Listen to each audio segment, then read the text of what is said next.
Story 1. I've been living in my house for about 8 years now. It's a quiet neighborhood where everyone pretty much minds their own business. I work as an accountant and spend most of my free time tending to my small vegetable garden in the backyard. Nothing too exciting, but I like the peace and quiet. The house next to mine was empty for almost 2 years after the previous owner moved to Florida. Then about 6 months ago, this woman moved in. At first, she seemed normal enough. We exchanged polite waves when we saw each other getting mail or taking out trash. I even helped her carry some heavy boxes when she was moving in. The shared fence between our properties is old but sturdy. It's made of wood and painted a neutral beige color that blends nicely with both our houses. The fence sits right on the property line, so technically we both own half of it. This becomes important later. Everything was fine until last month. I was getting ready for work one Tuesday morning when I looked out my kitchen window and nearly choked on my coffee. Half of our shared fence was now bright hot pink. Not a subtle pink or a nice coral color. I'm talking about the kind of hot pink that hurts your eyes to look at directly. I thought maybe I was seeing things, so I went outside to get a better look. Sure enough, my neighbor had painted her entire side of the fence this blinding hot pink color. It looked like someone had dumped a bucket of flamingo-colored paint all over it. I walked over to her house and knocked on the door. She answered wearing paint-stained clothes and had pink streaks in her hair. Me, hi there. I noticed you painted the fence. Karen, oh yes, isn't it gorgeous? I've been wanting to add some color to my yard. Me, well, the thing is, that's a shared fence. You should have asked me first before painting it. Karen, excuse me? I painted my side of the fence. I can do whatever I want with my property. Me, but it affects my property too. Now when I look out my windows, all I see is this bright pink fence. Karen, that's not my problem. I have every right to express myself however I want on my own property. I tried to stay calm and explain that shared fences usually require both neighbors to agree on changes. But she just crossed her arms and got more defensive. Karen, look, I spent my own money on this paint, and I'm not changing it. If you don't like it, that's your issue to deal with. She slammed the door in my face. I spent the rest of the day trying to figure out what to do. The pink was so bright it was actually giving me headaches when I sat in my backyard. I called the city's code enforcement office to ask about the rules for shared fences. The person on the phone was helpful. They explained that in our city, any modifications to shared property boundaries, including fences, require agreement from both parties. They said they'd send someone out to take a look. 2 days later, a code enforcement officer came by. He was a middle-aged guy who seemed like he'd dealt with neighborhood disputes before. Officer, I can see why you called this in. That's definitely not a typical fence color for this area. He took photos and measurements, then went to talk to my neighbor. I watched from my window as she came outside and started gesturing wildly. I couldn't hear everything, but her voice kept getting louder. The officer came back to me afterwards. Officer, she's claiming it's her right to paint her side however she wants. But according to city code, shared fences are considered joint property. She needed your permission before making changes. Me, so what happens now? Officer, I'm issuing her a violation notice. She has 14 days to either get your written permission to keep the pink paint, or she needs to repaint it to a neutral color. I felt relieved that there were actually rules about this kind of thing. The next morning, my neighbor was at my door again. But instead of apologizing, she was even angrier. Karen, you called the city on me? Are you kidding me right now? Me, I tried to talk to you about it first. You wouldn't listen. Karen, this is harassment. I'm going to report you for harassment. Me, all I want is for you to paint the fence back to a normal color. It's not that complicated. Karen, I'm not repainting anything. This is America, and I have rights. She stormed off, and I thought that would be the end of it. But I was wrong. Over the next week, she tried everything she could think of. She called the city to complain about the code enforcement officer. She put up signs in her yard about property rights and artistic freedom. She even tried to get other neighbors to sign a petition supporting her right to have a hot pink fence. Nobody signed it. The 14-day deadline came and went. The fence was still hot pink. 2 days later, the code enforcement officer was back, this time with a citation that included a fine. "Officer, the violation is now $200, and it increases by $50 every day until she fixes it." That got her attention. She came over that evening, looking defeated. "Karen, fine. I'll repaint the stupid fence. But I want you to know this is completely unfair. Me, I never wanted it to become such a big deal. I just wanted us to discuss it first." "Karen, whatever. What color do you want?" "Me, the same beige it was before would be fine." She spent the entire next weekend repainting the fence back to its original color. I have to admit, I felt a little bad watching her scrape off all that pink paint, but she had brought it on herself. The best part came a few days later. Another neighbor stopped by while I was checking my mail. "Neighbor, hey, I heard about the fence situation. Just wanted you to know that pink was driving me crazy too. I was about to call the city myself." Turns out, half the street was annoyed by the bright pink fence but didn't want to get involved. My neighbor's artistic expression had been bothering a lot more people than just me. The fence is back to its normal beige color now, and the neighborhood looks peaceful again. My neighbor and I don't really talk anymore, which is probably for the best. She did learn an expensive lesson about checking with people before making changes to shared property. The whole thing cost her about $400 in paint and fines, plus a weekend of scraping and repainting. I still tend my vegetable garden and enjoy my quiet backyard, now without any eye-searing pink distractions. Story 2. I've been working at this accounting firm for about 3 years now. It's a decent job, nothing fancy, but it pays the bills and my coworkers are mostly nice people. Well, most of them anyway. I should probably explain my situation first.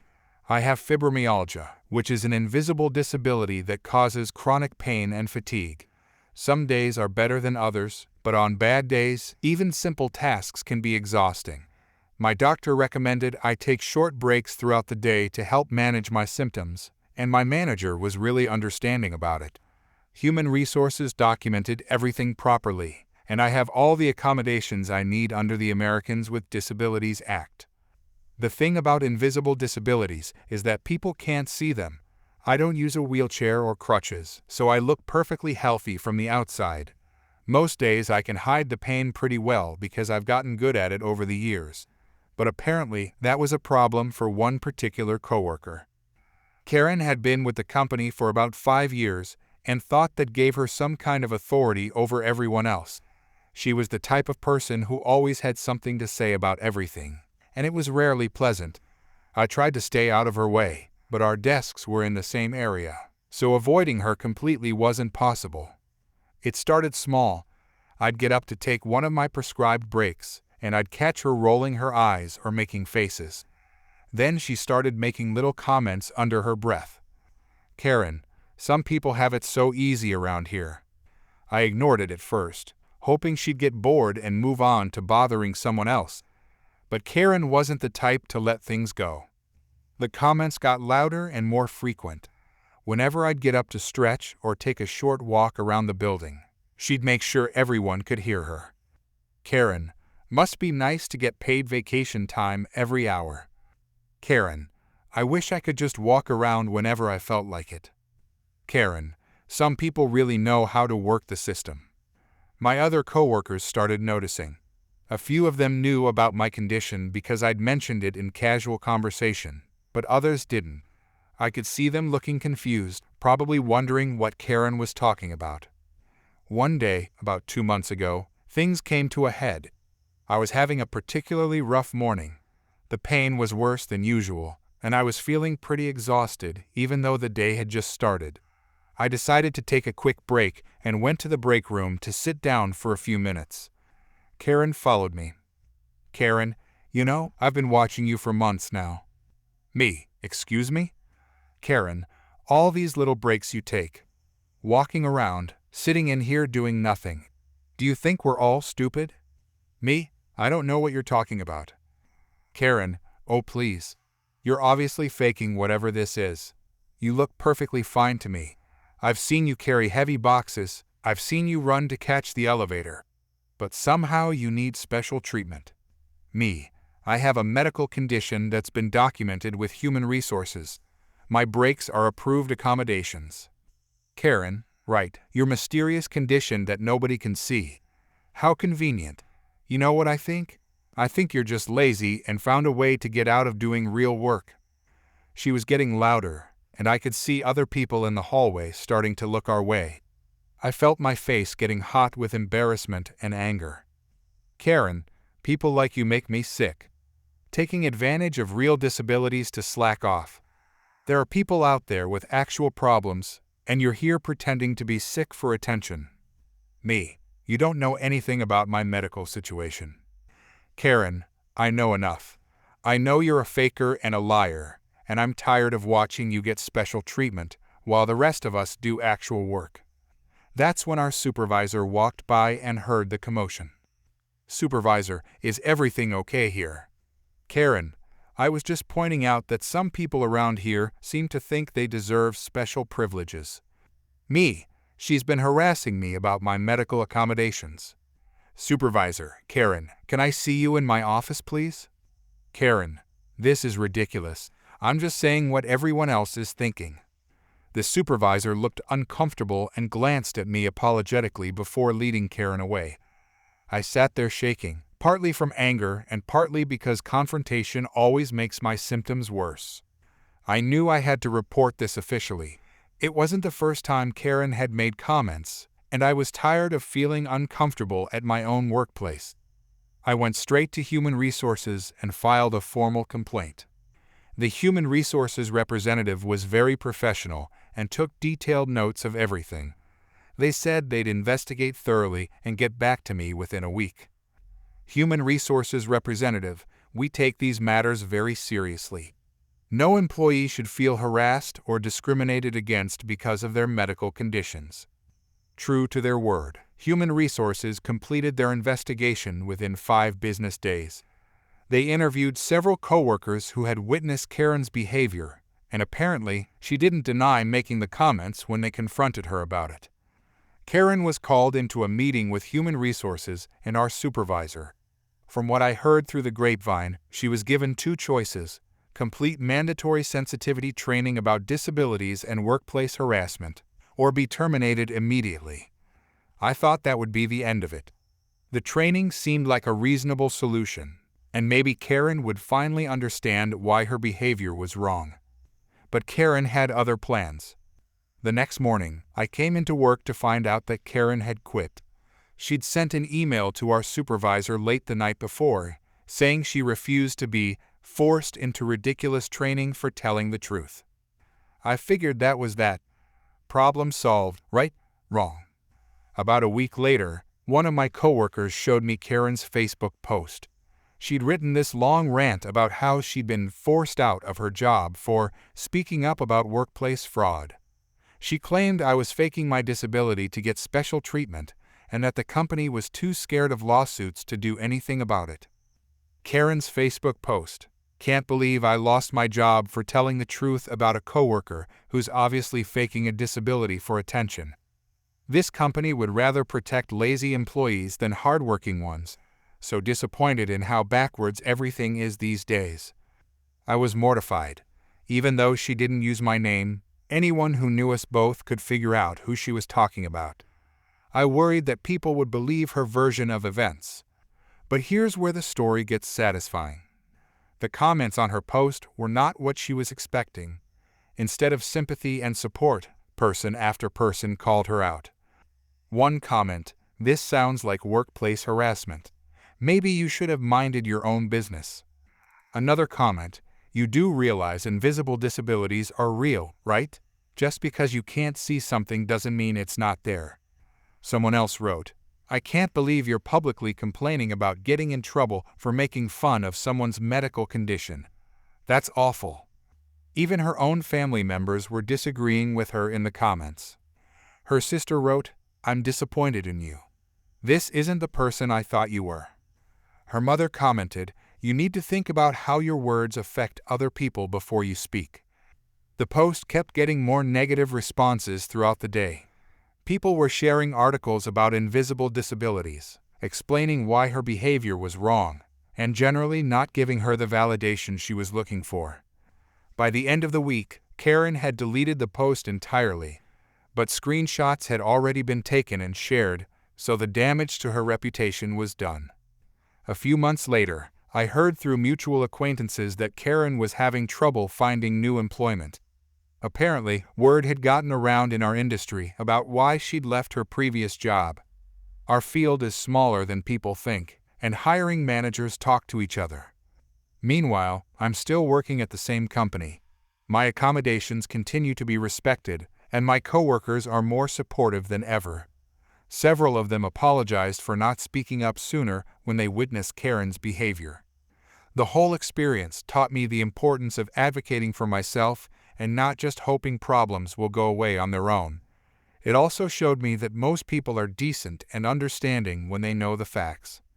Karen thought she could bully me into giving up my legitimate accommodations, but instead she ended up destroying her own career and reputation. Sometimes the best revenge is just letting entitled people face the natural consequences of their actions. Story 3.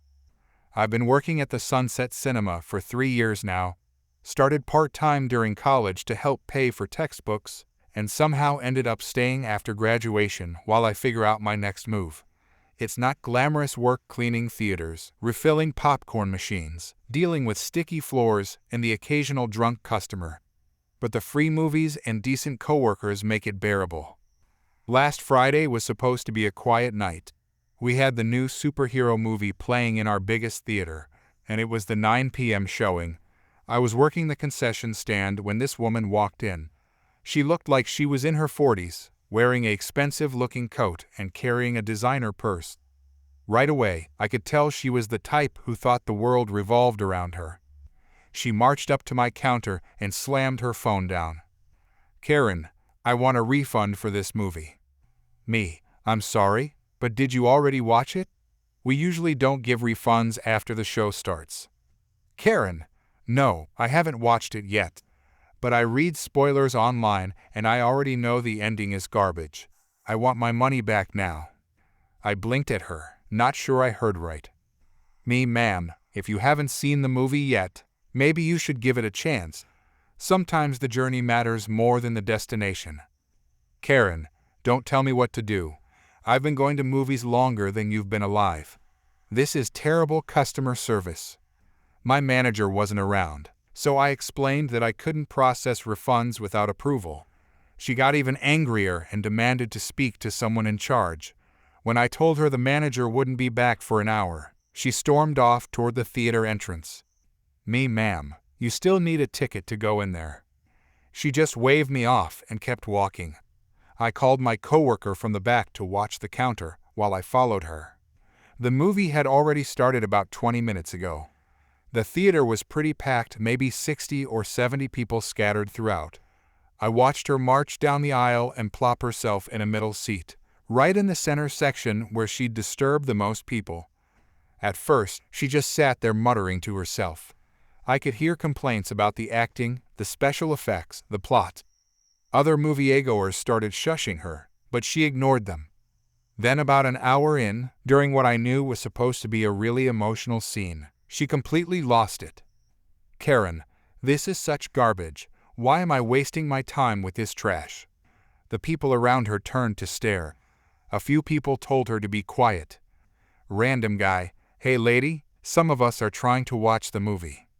Karen, "Well, you're all wasting your time because the main character dies at the end anyway, and his girlfriend leaves him for his best friend. The whole city gets destroyed and everyone's miserable." The entire theater erupted. People started yelling at her to shut up. Parents covered their kids' ears. I could see people pulling out their phones, probably to record what was happening. "Woman with kids, are you serious right now? You just ruined the whole movie for everyone. Karen, good. No one deserves a happy ending in this trash anyway. You should all thank me for saving you 2 hours of your lives. That's when I knew I had to act. I walked down the aisle toward her. Ma'am, I'm going to have to ask you to leave the theater immediately. Karen, you can't kick me out. I paid for my ticket just like everyone else. Actually, you didn't pay for a ticket. You walked in here without buying one, and now you're disturbing other customers who did pay. She stood up and got right in my face. Karen, I want to speak to your manager right now. This is discrimination. I'm going to sue this place. The whole theater was watching us now. Some people were still yelling at her. Others were asking for refunds since their movie experience was ruined. The manager isn't here, but I'm calling security and the police. You need to leave now. Karen, fine. This movie sucks anyway. The villain wins, the hero's mother dies in a car crash, and the post-credits scene sets up a sequel that nobody asked for. Even more people groaned and started shouting. She was spoiling every single plot point she could remember from whatever review she'd read online. Security showed up about 5 minutes later, 2 guys who work for the shopping center where our theater is located.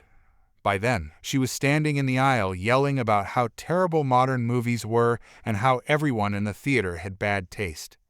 Security guard, ma'am, you need to come with us. Karen, I'm not going anywhere. I have rights. Security guard, you have the right to leave voluntarily or be escorted out. Your choice. She finally left, but not before shouting a few more spoilers on her way out. The damage was done though. Half the theater got up and left to demand refunds. The other half stayed, but the mood was completely ruined. When my manager came back, I explained everything. We had to give refunds to about 30 people, which cost the theater hundreds of dollars. Worse, people were already posting about it on social media and leaving bad reviews online. The next day, my manager called me into the office. I thought I was in trouble, but it turned out several customers had specifically praised how I handled the situation. Even better, our corporate office had reviewed the security footage and decided to ban that woman from all their theater locations nationwide. Manager, she's officially trespassed from every theater in our chain. If she shows up here again, we call the police immediately. 2 weeks later, she tried to buy tickets online for a different movie. Our system flagged her credit card and blocked the purchase automatically. She called our customer service line screaming about it, but they just referred her to the legal department. I heard through a friend who works at the theater across town that she tried to sneak into a movie there too. They recognized her from the description we'd circulated and kicked her out before she even made it to the concession stand. The best part, that superhero movie turned out to be really good. I watched it during my break the next week, and none of the spoilers she yelled were even accurate. She'd apparently read some fake review online and believed every word of it. The real ending was completely different and actually pretty satisfying. Sometimes I wonder if she ever figured out she was wrong about the plot. Probably not. People like that never admit when they make mistakes. But at least she can't ruin anyone else's movie experience at our theater. And honestly, seeing her get exactly what she deserved made all the drama worth it. Story 4. I moved to Meadowbrook 6 years ago when I got promoted to regional manager at my company. The neighborhood was perfect for my family, good schools, diverse community, and reasonable homeowners association fees. My wife and I have 2 teenage kids, and we've always enjoyed celebrating different holidays throughout the year. We put up Halloween decorations, Christmas lights, and even some decorations for Diwali since our neighbors taught us about the Festival of Lights. I got elected to the Homeowners Association board 3 years ago because I wanted to help keep our community running smoothly. The board had 5 members, and we met monthly to discuss maintenance issues, budget planning, and resident concerns. Everyone got along well until Karen joined the board last January. Karen was in her 50s, always dressed professionally, and carried herself like she owned the place. She'd moved here from some gated community across town and immediately started talking about upgrading our standards.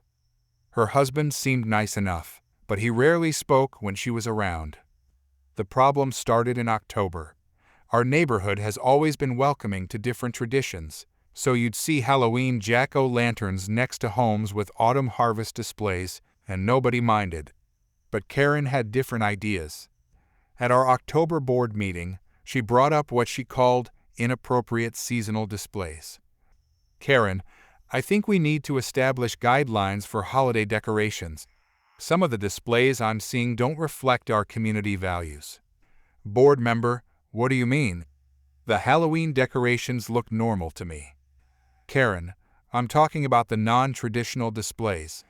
We should focus on decorations that represent American values. Me, Halloween is pretty traditional in America, Karen. Karen, I'm talking about the bigger picture. December is coming, and I think we need to be proactive about maintaining appropriate standards. I had a bad feeling about where this was heading, but I figured we'd cross that bridge when we came to it. In November, our neighbors started putting up their holiday decorations. The Johnsons put up beautiful Christmas lights shaped like stars and angels. The Patel family hung colorful lights for Diwali. The Goldsteins had elegant blue and white lights for Hanukkah. The Martinez family put up both Christmas and Three Kings Day decorations. It looked festive and welcoming. Then the emails started. Karen began sending daily messages to the entire board with photos attached. Her first email had the subject line Urgent, Inappropriate Holiday Displays Violation. The email read, Board members, I am documenting serious violations of community standards. The attached photos show non-Christmas decorations that are offensive to the majority of residents who celebrate traditional American holidays. We need immediate action to preserve the character of our neighborhood. The photos were of the Patel family's Diwali lights and the Goldsteins' menorah display. Board member, did anyone else get Karen's email about the holiday lights? Me. Yeah, I'm not sure what she wants us to do about it. There's nothing in our rules against different holiday decorations. Board member, she sent me 3 more emails yesterday calling it a war on Christmas. The emails kept escalating. Karen started CCing other residents on her messages, trying to build support for what she called the Christmas Light Protection Initiative. Her emails got more intense. One subject line read, Emergency, Anti-Christian Agenda Threatening Our Community Values. Karen, fellow board members and concerned residents, I am shocked by the blatant disregard for our Christian heritage being displayed in our neighborhood. These non-Christmas decorations are a direct attack on the values that built this community. We must take action immediately to ban all holiday displays that do not celebrate Christmas. This is about preserving our American way of life. I called an emergency board meeting. Karen showed up with a thick folder and a PowerPoint presentation. Karen, I've prepared a comprehensive proposal for new decoration guidelines. We need to restrict holiday displays to traditional Christmas themes only. Board member, Karen, we can't discriminate against residents based on their religious beliefs. Karen, this isn't discrimination. This is about maintaining community standards and respecting the majority. Me, actually, it is discrimination. We have residents who celebrate different holidays, and they have the right to display their decorations. Karen, Christmas is an American tradition. These other displays are divisive and inappropriate. Board member, my family celebrates Hanukkah. Are you saying my decorations are inappropriate? Karen, I'm saying we need to prioritize the traditions that built this country. Me, religious freedom built this country. We're not banning anyone's holiday decorations. Karen, then you're all participating in the war on Christmas. She stormed out of the meeting, taking her presentation with her. The next day, Karen sent an email to every resident in the neighborhood. The subject line was, Board Supports Anti-Christmas Agenda. In the email, she claimed the board was actively suppressing Christian values and promoting anti-American sentiment. She encouraged residents to attend the next board meeting to take back our community. The December board meeting was packed. About 30 residents showed up, which was unusual. Karen sat in the front row with her folder of materials. President, we're here to address concerns about holiday decoration policies. Karen stood up immediately. Karen, I demand this board implement policies that protect Christmas displays from being overshadowed by non-Christian decorations that offend our community values. Patel family father, are you saying our Diwali lights offend you? Karen, I'm saying they don't belong in a community that values traditional American holidays. Goldstein family mother, we've lived here for 8 years. Our Hanukkah decorations have never been a problem before. Karen, things change. Standards need to be maintained. Martinez family father, my family celebrates both Christmas and Three Kings Day. Which one are you trying to ban? Karen, I'm trying to protect Christmas from being diluted by foreign influences. The room erupted. Residents started talking over each other, defending their neighbors and criticizing Karen's proposal. President, everyone please calm down. We need to address this systematically. Me, Karen, your emails to residents contained false information about the board's position. We never supported any restrictions on holiday decorations. Karen, you refuse to protect Christmas. That's the same as attacking it. Board member, Karen, you're discriminating against residents based on their religion. That's not what this community stands for. Karen, I'm standing up for American values while you're all caving to political correctness. President, we need to take a formal vote. All in favor of maintaining our current policy, allowing all residents to display holiday decorations of their choice. 4 hands went up immediately. Karen sat with her arms crossed. President, the motion passes 4-1. Karen, this is a disgrace. You're all betraying everything this community was built on. Me, Karen, your behavior has been divisive and discriminatory. I think you should consider whether serving on this board is right for you. Karen, are you trying to force me off the board? Board member, actually, let's vote on that too. I motion to remove Karen from the board for conduct unbecoming a community representative. President, all in favor. 4 hands went up again. Karen, you can't do this to me. I'll fight this decision. President, the vote is unanimous. Please turn in your board materials. Karen gathered her things and stormed out, shouting about lawsuits and discrimination against Christians. 2 weeks later, I saw a "for sale" sign on Karen's lawn. Her husband came over while I was checking my mail. Husband, I wanted to apologize for everything that happened. Karen gets very passionate about her beliefs. Me, no need to apologize. We're sorry to see you go. Husband, honestly, I'm looking forward to a fresh start somewhere quieter. This December, our neighborhood looks more beautiful than ever. Every house has their own style of holiday decorations, and the whole street glows with different colors and traditions. The new board member we elected is the Patel family's daughter, who just graduated college with a degree in community planning. Sometimes I walk through the neighborhood in the evenings just to enjoy how welcoming and diverse our community looks. That's what the holiday season should really be about. Story 5. I work as a gate agent for a major airline at Denver International Airport. Been doing this job for 8 years now, ever since I got laid off from my office job during the recession. You see, everything in this position missed connections, weather delays, upset passengers, and the occasional person who thinks airline regulations don't apply to them. It was a busy Tuesday morning, and I was working Gate B-23, getting ready to board Flight 1847 to Miami.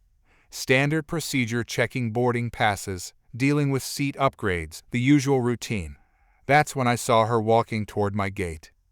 Middle-aged woman in a bright pink tracksuit with a large, colorful parrot perched on her shoulder. No carrier, no cage, just a live bird sitting there like it was the most normal thing in the world. The parrot was gorgeous. I'll give her that, bright green and red feathers, probably worth a lot of money. But airport security letting her walk around with an unrestrained animal, that seemed weird. She marched right up to my counter, the bird squawking occasionally and shifting around on her shoulder. Me, good morning, ma'am. I need to see your boarding pass and ID, please. Karen, here you go. And before you ask, Merlin here is my emotional support wizard, so he's flying with me in the cabin. I looked at the bird, then back at her. In 8 years, I'd seen emotional support dogs, cats, even a miniature horse once, but never a parrot, and definitely never one without any kind of carrier. Ma'am, I'm going to need to see your emotional support animal documentation, and the bird will need to be in an approved carrier for flight. Karen, I don't need a carrier. Merlin is extremely well behaved, and he needs to be able to spread his wings during the flight for his emotional well-being. I understand, but Federal Aviation Administration regulations require all animals to be secured in appropriate carriers during flight. No exceptions. Karen, that's ridiculous. He's not just any animal, he's my emotional support wizard. He helps me with my anxiety by performing magic tricks. I blinked a few times, trying to process what she just said. Ma'am, did you say wizard? Karen, yes, emotional support wizard. Merlin here can predict the future and communicate with spirits. Traditional emotional support animals are so basic. The parrot chose that moment to let out a loud squawk and say something that sounded like cracker time. I need to speak with my supervisor. Please step aside for a moment. My supervisor came over and I explained the situation quietly. He looked over at Karen and her parrot, shook his head, and walked up to the counter. Supervisor, ma'am, I'm the gate supervisor. I understand you have an emotional support animal, but we're going to need proper documentation and the animal must be in a carrier. Karen, for the 3rd time, this is Merlin, my emotional support wizard. He doesn't need a carrier because he's not a regular pet. Supervisor, ma'am, there's no such thing as an emotional support wizard in any federal regulation. Parrots can be registered as emotional support animals, but they still need to follow the same rules as any other animal on board. Karen, that's discrimination against my spiritual beliefs. Merlin is a magical creature, and confining him to a carrier would block his mystical powers. Other passengers waiting to board were starting to stare and whisper among themselves. The parrot kept squawking and saying random words like, "Hello, beautiful," and "Want a cookie." Supervisor, I'm sorry, but without proper documentation and an approved carrier, this animal cannot board the aircraft. It's a safety issue. Karen, this is outrageous. I'm calling my lawyer right now. You can't deny me my emotional support wizard. She pulled out her phone and started dialing, the parrot bobbing up and down on her shoulder with each angry gesture. Karen, hello, legal department.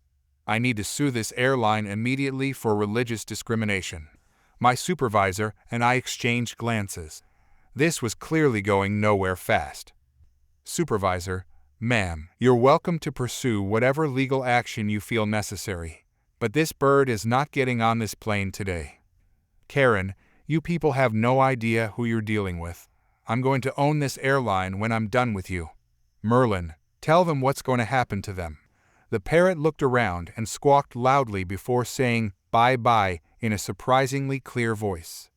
Karen spent the next 20 minutes on her phone, alternating between calling lawyers, the airline's corporate office, and what sounded like local news stations.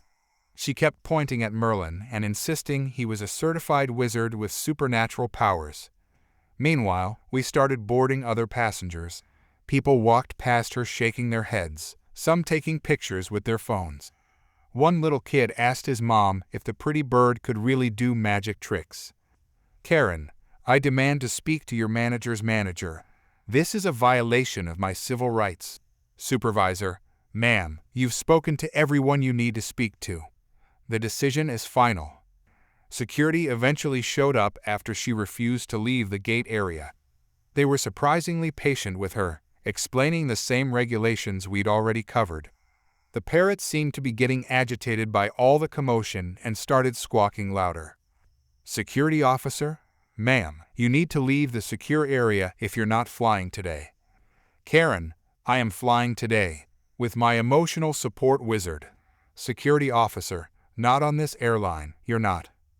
She finally left, still screaming about lawsuits and discrimination, the parrot riding on her shoulder, making noise the whole way down the concourse. We finished boarding the flight without any other incidents.